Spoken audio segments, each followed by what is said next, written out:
Europe 1, il est 8h31 et votre invité exceptionnel, Mathieu Béliard. Nous sommes aux États-Unis. Le chef de la police de Houston, au Texas, Art Acevedo. Bonjour Art Acevedo. Hello, how are you, Matthew? Très bien, merci. Le chef de la police de Houston. Votre parole compte aujourd'hui à plusieurs égards.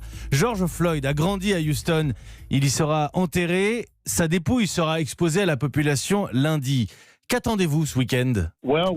Eh bien, nous nous attendons à ce que les protestations se poursuivent, mais que cela se fasse dans le calme. La ville de Houston est la plus diversifiée de tous les États-Unis, la grosse ville avec la population la plus variée ethniquement. Et jusqu'à présent, les communautés sont dans un état d'esprit formidable, comme cela a pu être le cas dans d'autres situations à problème. Il peut y avoir des désaccords, des colères, mais la chose que nous partageons universellement, c'est que nous aimons cette ville. Houston est forte et nous faisons tout ce qu'il faut pour assurer la sécurité des uns et des autres. Alors lundi, le monde entier aura les yeux rivés sur Houston. Vous aurez des gens venus rendre hommage, des manifestants, des dizaines de journalistes aussi. Combien de policiers sont mobilisés ? C'est une sacrée pression sur vos épaules. C'est le cas, mais il y a aussi notre devoir. On est responsable de la sécurité de tous ceux qui seront là. Nous avons dans notre département 5400 officiers de police et nous aurons des renforts de la police de l'État, des services du shérif et puis des alentours aussi des collègues qui vont venir nous aider. Donc on a bien des atouts pour préserver la sécurité de la communauté. Des jours de manifestations, de violences partout aux États-Unis. Le discours de fermeté de Donald Trump. Si vous n'avez rien de constructif à dire, fermez votre bouche. C'est ce que vous avez dit au président. Il est temps d'agir en président, avez-vous ajouté aussi. Est-ce qu'il manque à sa mission présidentielle ? Eh bien, vous savez, je pense qu'il donne une évaluation individuelle à chaque personne qu'il a sous ses ordres. Mais ce dont on a besoin maintenant, ce sont de mots qui comptent. Nous n'avons pas besoin de leçons d'aucun leader à travers le pays, mais nous avons tous besoin de venir ensemble nous exprimer d'une manière qui favorise la cicatrisation des plaies, qui favorise la confiance, qui favorise la responsabilité et qui automatiquement amène à la paix et à la réconciliation. Il faut aller de l'avant et nous espérons que le président sera dans un discours plus constructif avec le peuple américain. Mais vous êtes un professionnel du maintien de l'ordre. En fait, vous avez l'air de dire au président, là vous n'aidez pas, vous ne nous facilitez pas la tâche. Non, je crois qu'il faut savoir se tenir. Ce sont les États-Unis d'Amérique. On a la Statue de la Liberté qui nous a été offerte par des Français, je crois. Je ne suis plus sûr. En tout cas, c'est un symbole de ce que la démocratie doit être. C'est une reconnaissance de ce que notre pays a construit. On doit s'apporter de l'espoir les uns les autres. Et donc les individus qui ne veulent pas faire avancer le débat dans le bon sens, je pense que c'est mieux qu'ils ne disent rien du tout. Parce que jeter de l'huile sur le feu, ça ne sert à rien. Et la seule chose qui pourrait, ce qui pourrait justement éteindre les flammes de la haine et de la colère, c'est l'amour. Il n'y a que l'amour. Alors j'espère, alors qu'on s'approche des funérailles la semaine prochaine, qu'on pourra s'aimer les uns les autres et en fin de compte arriver à des lois et à une politique qui mettent à l'écart les officiers qui violent le serment de confiance. Parce qu'ils ne sont plus des policiers. Et parce que ceux qui font bien leur travail méritent que l'on fasse tout notre possible pour écarter tous ceux qui violent le code d'honneur de la police américaine. On reproche à Donald Trump de ne pas utiliser le mot racisme. Vous savez, je ne sais pas ce qu'il a dit ou n'a pas dit. Moi, j'ai été trop occupé à garder la ville de Houston en sécurité, à maintenir les manifestants en sécurité. Et aussi, et c'est le plus important, à faire en sorte que les personnes qui sont venues se recueillir puissent honorer la famille Floyd. Elle a appelé les manifestants au calme, et pourtant elle les comprend parce que personne ne souffre autant qu'eux depuis la mort de George.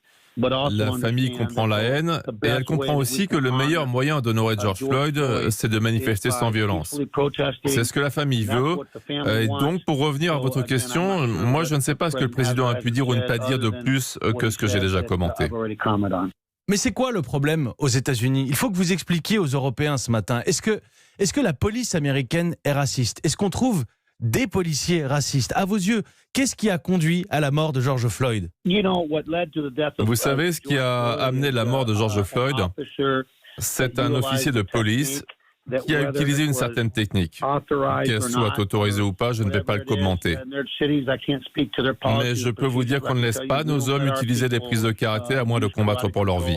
Là, le gardien de la paix a maintenu sa prise alors que la situation avait l'air d'être sous contrôle. Et alors que George a commencé à supplier pour sa vie, qu'il a même demandé sa maman, il a choisi tout simplement de continuer à lui maintenir le coup, de garder le genou sur son cou. Il a choisi de maintenir le genou sur son cou et c'est ce qui a causé la mort de George Floyd. Et 3 autres officiers de police avaient le devoir d'intervenir et ils ne l'ont pas fait. Et ça me désole beaucoup, comme presque tous les officiers de ce pays. Y a-t-il des policiers racistes? Oui. Mais je peux vous dire, après 30 ans de métier, que c'est l'exception et pas la règle. Et aujourd'hui, ils sont poursuivis pour meurtre et pour non-assistance à personne en danger. Alors on est en bonne voie pour rendre justice à George Floyd et à sa famille. Et je pense que ce sera bien accueilli par la communauté afro-américaine qui, en voyant George Floyd allongé en suppliant pour sa vie, a vu le visage de ses proches. C'est quelque chose qu'on connaît bien dans la police quand on voit les victimes de crimes. On voit souvent le visage de nos proches. Et je crois que si on commence tous à penser au visage de nos familles dans ce genre de situation, ça fera une bien meilleure police, pas seulement ici, mais dans le monde entier. Art Acevedo, lorsqu'ils interviennent, les policiers, est-ce qu'ils ont peur? Vous savez, on entraîne nos officiers à surmonter les résistances, à gérer des cas complexes en garde à vue, à tout faire pour assurer leur propre sécurité, mais également en celle de la communauté. Dans notre département de police, dès le premier jour à l'académie, nous apprenons que la vie de chacun est primordiale. Sanctifier la vie doit être la chose la plus importante dans notre esprit et dans nos cœurs. Et pour ne plus avoir peur, on doit continuer à se comporter comme des hommes raisonnables et mesurés. Et dans les cas comme ceux de George Floyd et dans d'autres, lorsque ça ne se passe pas comme cela, évidemment, cela proportionnellement affecte plus les communautés de couleur et c'est pour cela qu'il y a cette colère. Ce que je veux dire à vous, Français, c'est de continuer à prier pour la paix, pour la réconciliation ici dans notre pays, parce que cette colère ne vise pas seulement la police. Il y a bien sûr des histoires de police très moches chez nous, mais il y en a aussi ailleurs. C'est aussi à cause des inégalités dans notre société ou dans notre économie. On a beaucoup de travail à accomplir, pas uniquement dans la police. Et ce moment est un instant clé. J'espère que nous allons travailler ensemble pour rendre notre pays meilleur et plus fort. Art Acevedo, le chef de la police de Houston, au Texas, sur Europe 1 ce matin. J'en terminerai par là. On vous a vu dans votre uniforme, un genou à terre, avec les manifestants. Vous êtes un immigré cubain, vous êtes arrivé enfant. Que ressentez-vous quand on accuse votre corps, la police, de racisme, vous personnellement, immigré cubain et policier? Ça vous touche? Eh bien, je peux vous dire que la très grande majorité des officiers de police sont en colère. Ils se sentent blessés et salis lorsqu'ils voient cette vidéo. J'ai parlé avec mes hommes, ils sont tous en colère. Car ils savent que lorsqu'un événement pareil arrive, ça nous impacte tous en tant que policiers. Mais je vous dis une chose, ce pays, aussi imparfait soit-il, est le seul au monde où un petit garçon venant de Cuba, avec son père et sa mère, et ses frères et ses sœurs, avec rien d'autre que $5 que le gouvernement communiste nous a laissé, eh bien c'est le seul pays où ce petit garçon peut grandir et devenir le chef de la police de la 3e plus grande ville du pays.